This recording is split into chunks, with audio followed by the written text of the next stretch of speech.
On vous parle municipal aujourd'hui. On fait un peu l'analyse des principaux dossiers et enjeux au Conseil de ville de Saint-Jean-sur-Richelieu. Il y en a vraiment plus d'un. Plus d'un, d'ailleurs, qui sème un peu la division au sein des élus même.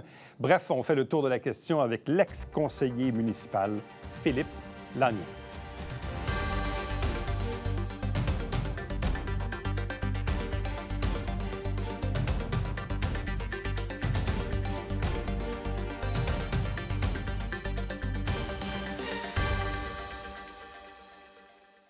Faisons une petite analyse de la politique municipale à Saint-Jean-sur-Richelieu. Le sablier a reviré de bord, comme on dit, parce que, bon, ça a fait 2 ans au mois de novembre dernier. Donc là, on entame le dernier 2 ans avant la prochaine élection de novembre 2025. Et il faut quand même l'avouer, là, depuis les 6 derniers mois, il s'est quand même passé beaucoup de choses, beaucoup d'enjeux, beaucoup de défis, certains enjeux d'ailleurs divisifs au conseil municipal. Bref, notre invité, ex-conseiller municipal de 98 à 2013, avocat et ami de longue date, Philippe Lanier, bonjour et bienvenue. Bonjour.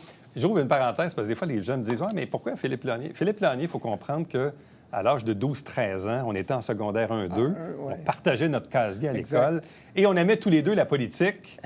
Et déjà, il y a 40 ans, Philippe et moi, on s'amusait à parler de fédéral, provincial et de municipal. Oui, et on connaissait les acteurs locaux beaucoup, ce qui n'était pas... Pour des gars de notre âge, c'était pas nécessairement... Non, effectivement. Ça a donné qu'on s'est rencontrés, les astres se sont alignés, puis on s'est mis à jaser politique. Toujours sérieusement, sans jamais d'ironie non plus. Tu as fini par devenir politicien, C'est ça. moi journaliste, c'est ça. Bon. Bon, Philippe, il y a beaucoup de choses. Évidemment, il y a eu plusieurs dossiers extrêmement difficiles pour l'administration de la mairesse Bouchard. Bon, évidemment, il y a eu l'adoption du budget, avec des taxes qui étaient plus élevées, mais l'année passée, on ne les avait peut-être pas assez montées. Il y a le déneigement à droite, la passerelle Normandie, il y a le dossier des Montgolfières, là, il y a eu le boulevard Saint-Luc. On va essayer de les démêler peut-être un à un. Bon, d'abord, le budget, augmentation de 7,75 %. Est-ce que tu penses que la population est passée à autre chose? Ou s'il y a encore un petit arrière-goût? Ça va dépendre de la suite des choses. C'est certain qu'une fois les gens l'assument et ils payent la taxe, sont fâchés sur le coup. Maintenant, l'élection est quand même dans 1 an et demi, là. Alors, quel sera le prochain budget, par exemple? Quelles seront les autres actions qui seront posées? Par exemple, tu as parlé de la passerelle. Si le conseil va de l'avant avec des dépenses de 30 millions ou 25 millions, bien, et qu'il y a de l'opposition, les gens peuvent ramener le fait que les taxes ont monté, et ils l'ont encore sur le cœur, mais le conseil peut se racheter, mais c'est à surveiller. Disons que c'est pas oublié. Bon, la passerelle. Oui. C'est vraiment bizarre, parce que l'automne dernier, quand on est arrivé avec ça, on dit, écoutez, il faut la démolir parce qu'elle est finie. Mme Poitras nous l'a bien expliqué d'ailleurs, comme quoi qu'on l'a tellement mal entretenue qu'elle est finie. Comme plusieurs de nos infrastructures au Québec, d'ailleurs. Bon. Deuxièmement, on dit, en même temps, c'est parce qu'il y a des infras à faire, on n'a pas le choix. Il y a toujours de la séparation du pluvial et du sanitaire, ce qu'on fait graduellement dans la ville. Et il y a le remplacement de la passerelle en elle-même, qui est juste, la passerelle, c'est 21 millions. Ça a beaucoup monté depuis 2019.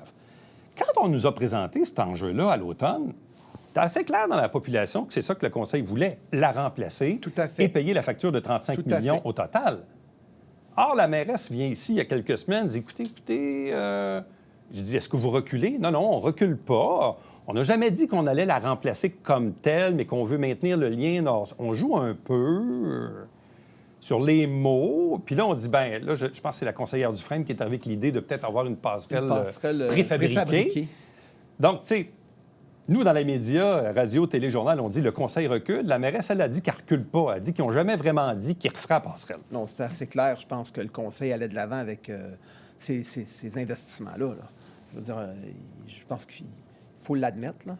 Il avait pris l'engagement. Ils ont voté une résolution. Il faudrait ressortir le texte, mais c'était ce que ça disait. Là. Et là, on dit qu'on n'ira pas, on va démolir. Disons qu'on a mal compris. Ouais. Mais ça a tout bien pris 4 mois avant qu'on clarifie l'affaire. Là. Exact. C'est long, 4 mois. Qu'on clarifie. Puis elle a, à part savoir qu'elle va être démolie, ça, c'est certain, elle va être démolie. Mais pour le reste, on ne le sait pas encore. Il y a d'autres études à venir. On ne le sait pas, ce qui va arriver, là. Je comprends que là, évidemment, à ce prix-là, ils n'affrontent pas. De toute façon, je pense qu'il n'y a pas d'acceptabilité sociale. Ouais. Et je pense d'ailleurs qu'au Conseil, il y a une majorité d'élus qui étaient contre. Qui ne voudront pas, exactement. Bon. Est-ce que ça laisse des dommages politiques, ça, la passerelle? Plus que le compte de taxe, à la limite, là.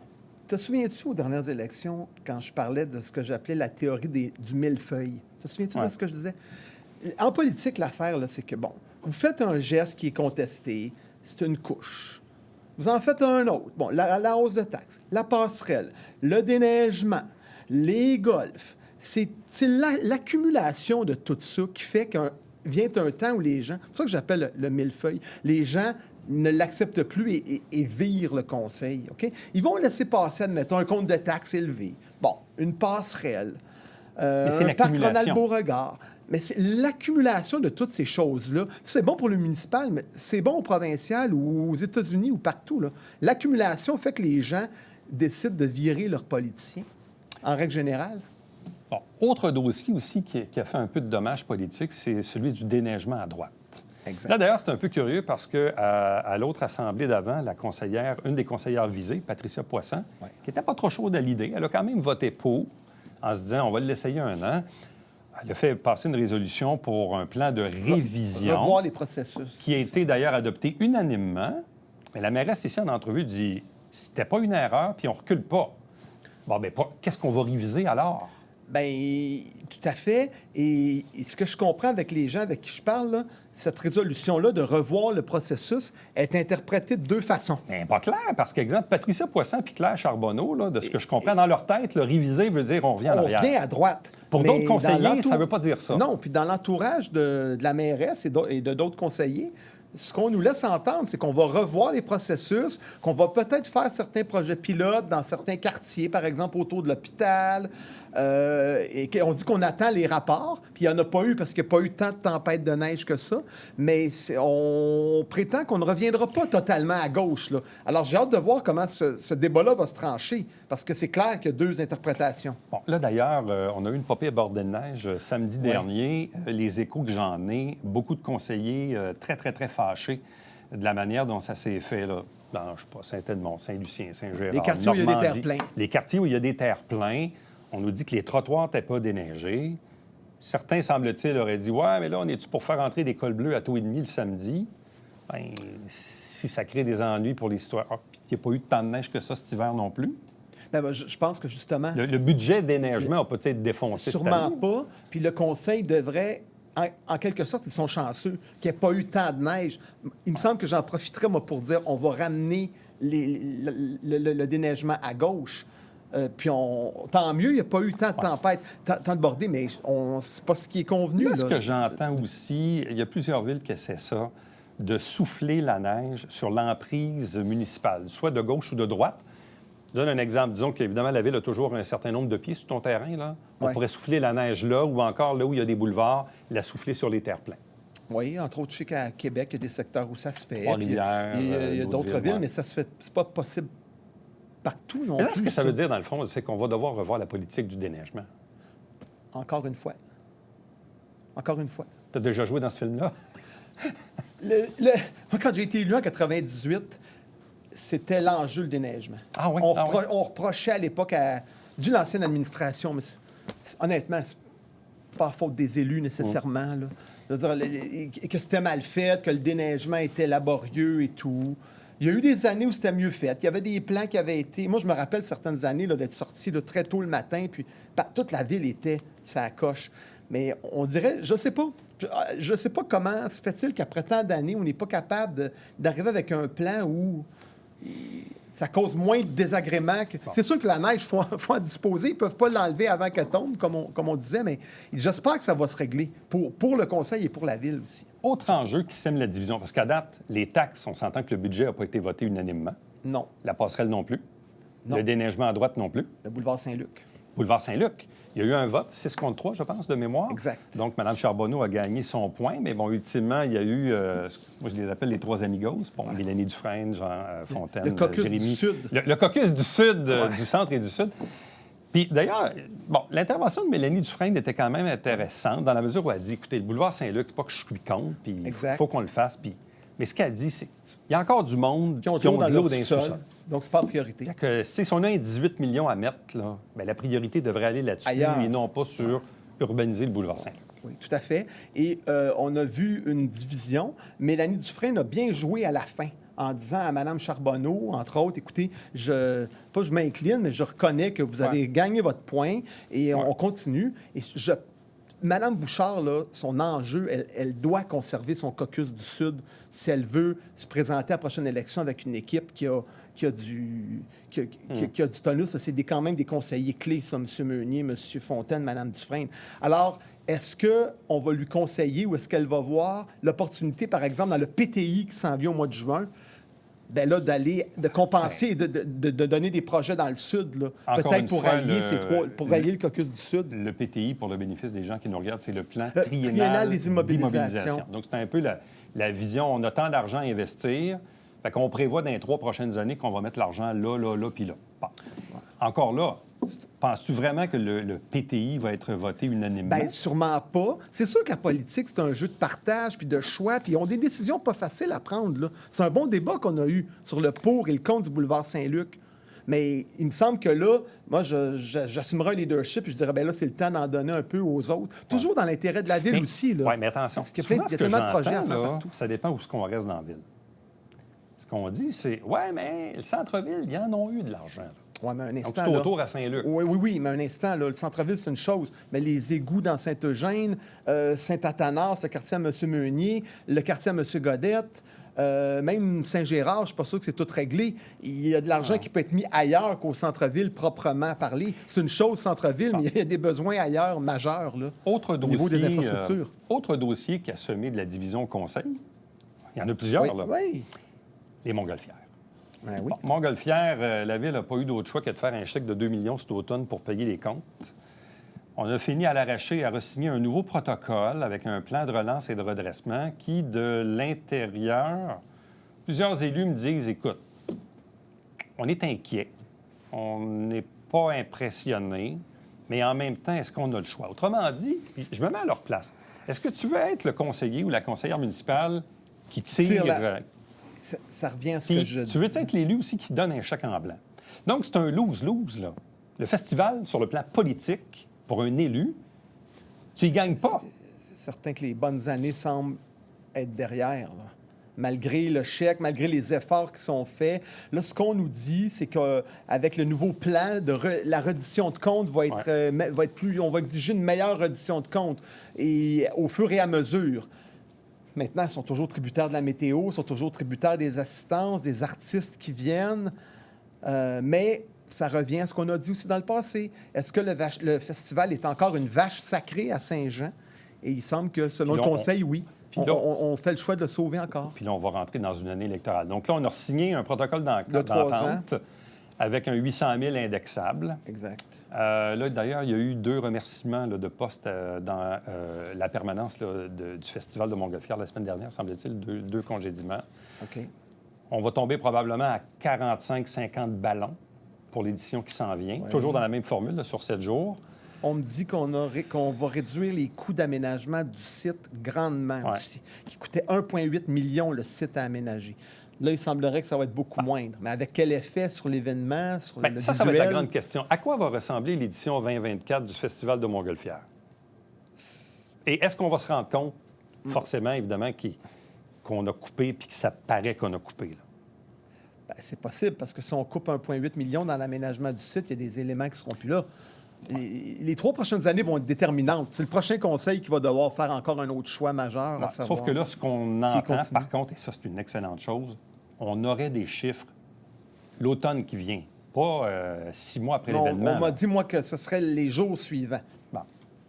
Mais écoute, c'est essentiel, là. Moi, je le comprends pas.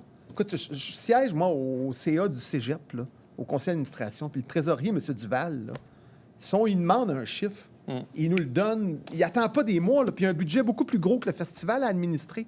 Alors, c'est essentiel. Il faut qu'ils sachent où ils s'en vont. Il faut qu'ils l'exigent, les conseillers, ça. Autre enjeu dans les dernières semaines, c'est le choix du terrain pour la nouvelle école dans le secteur Saint-Luc, là, sur des colibris. Oui. Bon, ça ne crée pas de division au conseil. Tout le monde convient que, bon, c'est peut-être pas la meilleure des solutions, mais évidemment, c'est celle qui donnait peut-être le moins d'inconvénients. Mais il y a un groupe de parents qui sont mécontents, qui ont signé une lettre d'opinion dans le journal. Des groupes écologistes aussi. Des groupes écologistes supportés, entre autres, par les adversaires de Mme Bouchard, l'équipe de Démocratie Saint-Jean, l'ancienne équipe La Plante, qui s'appelle Démocratie aujourd'hui. qui ont fait d'ailleurs une petite manif là, dimanche, une cinquantaine de personnes. D'ailleurs, la porte-parole de Démocratie Saint-Jean, Marilyn Charbonneau, était là, semble-t-il, dans une boîte de pick-up avec des haut-parleurs. Mais là, de ce que je comprends, c'est que la mairesse, elle va les rencontrer, ces gens-là, parce que le terrain n'est pas encore cédé officiellement. Bon, ce qu'on me dit, c'est qu'il y aura une rencontre le 3 avril avec différents groupes écologiques et de parents et autres, écologistes, excusez, je ne sais pas exactement lesquels, pour démontrer, ce qu'on veut, c'est de démontrer, de dire, écoutez, là, il y avait 3, 4, 5 possibilités de terrain, et voici pourquoi nous n'avons pas choisi les autres terrains avec des arguments détaillés. On ne se fait pas d'illusions. On le sait à l'interne qu'on ne convaincra pas ces groupes-là du bien fondé de la décision, OK? De choisir les colibris. Pour eux, c'est qu'on détruit un milieu boisé qu'eux appellent le boisé des colibris. C'est ça. On est convaincu qu'on ne les convaincra pas, mais on veut quand même tenir cette rencontre-là pour communiquer et démontrer pourquoi c'est le choix qui a été fait par, comme tu dis, l'ensemble du conseil. OMH, l'Office municipal d'habitation, bon, qui s'est vu refuser un projet au 145 La Tour, où il y a des tours de logements sociaux. L'an passé, on s'est fait refuser un projet parce que la paperasse était mal remplie. Là, ce qu'on me dit, moi, à la mairie, à l'Hôtel de Ville, et même le député, c'est « Ouais, mais c'est pas nous autres, c'est l'OMH qui dépose des projets. » Mais là, je comprends pas. Fait que l'OMH ne parle pas aux députés, l'OMH ne parle pas à la direction de la Ville. Comment se fait-il que l'OMH dépose des projets, et le député nous dit, ben voyons donc, il était bien trop cher, et c'est sûr qu'elle allait se le faire refuser? Non, moi, écoutez, je n'achète pas cet argument-là. Là. Il y a des leaders politiques dans la région. C'est trop facile de jeter le blâme sur des fonctionnaires de l'office municipal, là. En plus, une deuxième année de suite. Mais moi, c'est le bout que je comprends pas. Dans ma tête, là, la mairesse, le député, l'OMH, ils s'assoient sur une table et ils disent « Hey, là, on va présenter quelque chose qui va marcher. » Oui, puis c'était à l'époque, le député, je ne le sais pas, mais à l'époque, quand j'étais, moi, à la municipalité, là, j'ai siégé à l'OMH pendant quelques années avec M. Lafrance, qui était le directeur général. Puis ces projets-là étaient présentés au conseil. Puis ça allait de l'avant avec... Il y avait le GRT à l'époque, M. Bouchard, Gilles Bouchard, je ne sais pas. Et c'était attaché avec les fonctionnaires de la municipalité, là. C'est qu'une deuxième année de suite, on se fasse refuser ça, qu'on blâme l'OMH. Et on est une des régions les pires au Québec en termes de taux d'inoccupation. De logement social, d'inoccupation.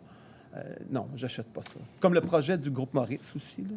Oui, qui, bon, semble-t-il, a été refusé d'une part, mais là, finalement, il y a des élus qui n'étaient pas au courant. Qui ont reculé, puis finalement, on va lui demander de déposer un plan. En fait, la question, c'est est-ce qu'il existe un bris de communication entre la direction générale, la mairie et l'ensemble des 12 conseillers? Bien, enfin, c'est certainement pas optimal comme sur certains dossiers, là. Parce qu'on jette le blâme sur les autres et tout. Il faut que quelqu'un, politiquement, prenne le flambeau puis s'en aille avec ça. Ou que la mairesse nomme un comité puis dire, bien, regardez, on vous mandate d'aller de l'avant puis d'accomplir les démarches. Bon. Oui, c'est certain. Il y a quelques jours à peine, la conseillère municipale Jessica Racine-Lehoux nous a accordé une première entrevue depuis son retour au travail. Congé de maladie, maladie grave, évidemment, implication dans une vidéo pornographique. Elle s'est défendue, elle assume, mais évidemment, elle regrette de ne pas avoir informé Mme Bouchard avant l'élection. Tu as vu l'entrevue? Oui. T'en penses quoi? Je trouve ça intéressant parce que ça vient rebrasser plein de choses, puis ça soulève la question de la maladie que les gens questionnent, l'implication dans la vidéo. Est-ce qu'en bout de ligne, j'essaie de voir, est-ce que l'électeur, parce que premièrement, elle n'a pas confirmé qu'elle se représentait non plus. On ne sait pas si elle va se représenter. Mais est-ce que dans la mesure où elle se représente, est-ce que l'électeur moyen, le fait d'avoir participé à une vidéo, c'est ce qu'on appelle en anglais un deal breaker, que les gens vont dire non, moi, je ne vote plus jamais pour elle, ou on va regarder l'ensemble de son bilan, on va dire ben oui ou non, elle a été une bonne conseillère, je ne sais pas. Comment une population, on le saura peut-être pas si elle ne se représente pas, comment un électeur réagirait face à ça? Il y a toujours un point d'interrogation. C'est assez inédit comme situation. Là. Il y a toujours un point d'interrogation sur la maladie. Bon, parce qu'elle dit qu'elle a été traitée en oncologie. Bon, puis ça a été dit publiquement qu'elle a été traitée au CHUM. Mais quand je lui ai demandé si elle avait un cancer, elle m'a dit diagnostic pas clair. Ouais. Mais ça, moi, ça, quelque part, ce sont ses renseignements personnels. Tu sais, je trouve qu'elle est revenue au travail. Elle est revenue. Moi, j'ai toujours un malaise à parler de la maladie des autres. On se rappelle dans le passé, il y a des gens qui allaient questionner la maladie mentale de d'autres. Vous vous souvenez-vous, la santé mentale de d'autres conseillers? Oui. Moi, je ne suis pas d'accord avec ces façons de faire-là. Elle est revenue. Regardons le bilan, jugeons de l'ensemble de l'œuvre. Elle était très bonne à la dernière Assemblée du Conseil. Là, oui, elle connaît ses dossiers. Maintenant, la population jugera, puis elle décidera si elle se représente ou pas. Je pense que c'est tout ce qu'on peut dire là-dessus. Là. Bon. Un autre cas au Conseil, c'est celui de François Roy, nouveau conseiller municipal dans le district numéro 10, là, qui a battu Yann Langlois à l'arraché. Par 22 votes. Par 22 votes, qui faisait partie de l'équipe Bouchard, mais rapidement s'est distancé de la mairesse. Bon, il a des ambitions pour la mairie. Là, tout le monde sait ça à Saint-Jean-sur-Richelieu. Mais il n'accorde pas d'entrevue. Nous, on l'a invité 10 fois cet automne. 10 fois. Il dit que le timing n'est pas bon, toutes sortes d'histoires. Bref, à un moment donné... quand tu es un élu, là... Puis ça, ceci dit, ces électeurs le jugeront s'ils se représentent comme conseiller ou maire, peu importe. Mais peux-tu être en politique puis pas donner d'entrevue aux médias? Je trouve ça incompréhensible. Je veux dire, le politicien vit par l'exposure, par le fait qu'il est connu médiatiquement. Maintenant, pour aller donner des entrevues, il faut aussi posséder des dossiers et être capable d'argumenter. Alors, il faudrait que M. Roy nous le démontre. Parce que quand il arrive au conseil et il vote contre quelque chose, oui. Et bon, évidemment, il se prépare 3-4 lignes. Puis c'est des sujets intéressants. Il y a toujours des bons... Oui, et puis il amène des bonnes questions. Ça serait le fun de l'avoir pour qu'il nous explique pourquoi il est pour ou contre telle affaire. Mais le problème, c'est que des fois, il ne reste même pas jusqu'à la fin du conseil. Il ne prend pas son droit de parole. Il ne vient pas en entrevue. Puis l'autre fois, il a fait un TikTok là, qui a eu je ne sais pas comment de vues. Puis là, en fait, il a pris des bouts du conseil de quelque chose qui était contre, puis il a mis ça sur TikTok. Là. Bon. Mais moi, j'aimerais ça le voir, parce qu'il y a souvent des bonnes lignes. Oui. Il va voter contre... Mais il ne vient pas y défendre. Oui, puis il n'argumente pas en deuxième tour. Ouais. Par exemple, rappelle-toi ces terrains industriels, là, qui avaient voté contre le prix des terrains industriels. Et là, les Jérémy Meunier et Mélanie Dufresne disent c'est pour telle raison qu'on les vend à ce prix-là. M. Roy ne répond pas. J'aimerais ça l'entendre, moi aussi, puis savoir qu'est-ce qu'il y a de plus à dire. Parce que oui, il veut se présenter, puis il le dit, il ne s'en cache pas. Il essaie de se bâtir une équipe. Ben oui. Bon. Autre cas, c'est Démocratie Saint-Jean, l'ancienne équipe Laplante qui a changé de nom. Mme Charbonneau, l'ancienne conseillère, qui est pas mal la porte-parole et peut-être qui c'est la candidate à la mairie. J'ai trouvé ça intéressant parce que dans les derniers jours, Mme Charbonneau a propulsé une publication de la ville de Granby qui va protéger comme 93 hectares en disant « c'est donc bien beau ce qu'ils font à Granby. Nous, on est loin de ça à Saint-Jean. » Mais là, je regardais dans les commentaires. Puis il y a un commentaire qui m'a frappé, celui d'un commerçant du centre-ville, Jean-René Bertrand, qui est propriétaire de la Rookery, qui dit « C'est plate à dire, mais il y a des priorités à Saint-Jean beaucoup plus importantes que les boisés à protéger. Comme exemple numéro 1, arrêter de pomper nos égouts directs dans la rivière, un problème connu de tous les maires et conseillers depuis 20 ans. » Fait référence au secteur Bellerive à Iberville. Évidemment, là, il y a un échange entre les deux, mais ce à quoi ça me faisait penser, c'est que même si Démocratie Saint-Jean a des opinions sur la passerelle, sur les taxes, j'ai l'impression que pour la population, certains électeurs, c'est comme si eux autres, c'est juste les arbres. Il amène un point intéressant, Jean-René Bertrand, dans le fond. Dans le fond, c'est ça, c'est que vous voulez être l'opposition, vous devez démontrer que vous êtes le gouvernement en remplacement, en attente. Donc, ce serait intéressant aussi de les entendre critiquer, passerelles, les golfs, les écoles, et d'amener leurs solutions. Ils le font. Ils le font, mais on dirait que dans la tête du public, eux autres... C'est ça qui ressort le plus. Donc, ce serait leur défi pour 2024 de s'identifier comme une opposition multisectorielle. Mais pas juste sur les boisés. Pas juste sur les boisés. Ils peuvent continuer à le faire. Mais cette clientèle-là, la clientèle, mettons, ça rejoint les boisés, puis c'est correct, là. Ils sont probablement qu'ils vont voter pour eux. Mais il faudrait qu'ils aillent chercher des gens ailleurs. Parce que je trouvais ça très, très drôle aussi. Dans un autre dossier, exemple, Démocratie Saint-Jean, évidemment, Mme Charbonneau a exprimé ses opinions sur la passerelle Normandie. Donc, voilà un dossier qui n'a pas rapport aux boisés. Puis là, en fait, c'est moi qui ai fait une publication pour relayer une nouvelle de Boom FM. Et là, il y a plusieurs gens qui mettaient des commentaires dans ma publication. Et là, ce qu'elle faisait... Elle prenait comme une citation d'un article du Canada français et elle mettait ça, elle a mis ça au moins 6 fois dans ma publication pour répondre aux gens qui publiaient des commentaires. C'est une drôle de façon de faire, comme de marteler un message, de prendre un bout. Moi, c'est pas que ça me vieillit un peu, là, mais j'ai fait la politique avant l'ère des réseaux sociaux. hein, où on se répondait Ouais. dans le Canada français, le D'une semaine à l'autre, porte-à-porte, ouais. d'une semaine à l'autre. Mais aujourd'hui, c'est en temps réel. C'est comme tu parlais de TikTok, de faire une déclaration sur TikTok. Il semble que c'est la nouvelle façon, mais ce serait le fun de revenir à plus de contenu Tu reviens détaillé. au TikTok là. de François Roy. Moi, il y a une dame, là. Il y a combien de vues? Il y a peut-être... Il y a eu plusieurs Ben, milliers. c'est ça, Il y a une ça. dame qui m'écrit, elle dit, écoutez, M. Latour, avez-vous vu le TikTok de François Roy? C'est épouvantable ce qu'il dit là-dedans. Mais le pire, c'est que, est-ce que ce qui était là-dedans était tout vrai? Puis on ne peut pas le Honnêtement, questionner. j'ai pas vu, On ne ouais. peut pas le questionner parce qu'il ne vient pas en entrevue. Mais, tu sais, c'est ça, comme tu dis, il y avait une époque où on faisait de la politique pas juste avec les médias sociaux. C'était avec Les Marco médias Trépanier, au Canada français, puis je veux dire, où il y avait des entrevues de fond, puis on pouvait exposer nos idées plus en détail, puis des portraits des conseillers dans le journal et tout. Là, on n'en est plus à ça. C'est dans l'instantané, avec ce que ça amène, malheureusement, de résumer, trop résumé. Tu as une petite info sur... on sait que ça aussi, c'est un dossier qui avait semé la division dans le Conseil. C'était la rénovation urgente de la piscine Claude Raymond. Oui.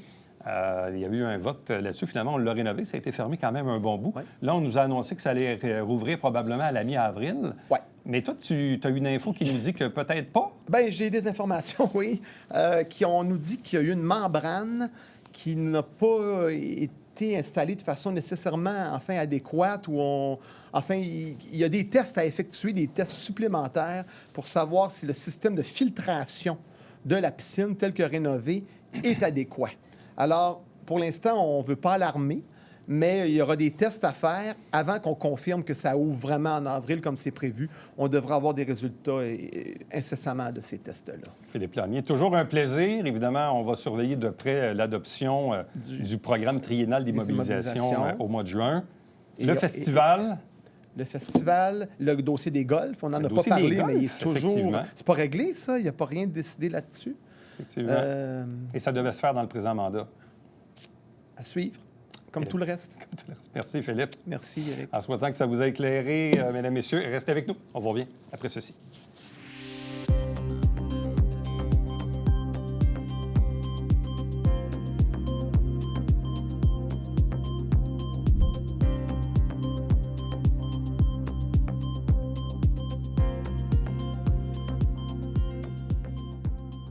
On en parlait il y a quelques instants avec notre invité, la réouverture prochaine de la piscine du complexe sportif Claude Raymond. Donc, en principe, à la mi-avril, s'il y a d'autres embûches entre-temps, je présume que la Ville va vous aviser. Mais dès maintenant, vous pouvez commencer à vous inscrire. Là, il y a une plateforme, si vous allez via le site de la Ville et le Cégep, pour vous inscrire aux différentes activités et formations aquatiques. À demain. Bye-bye.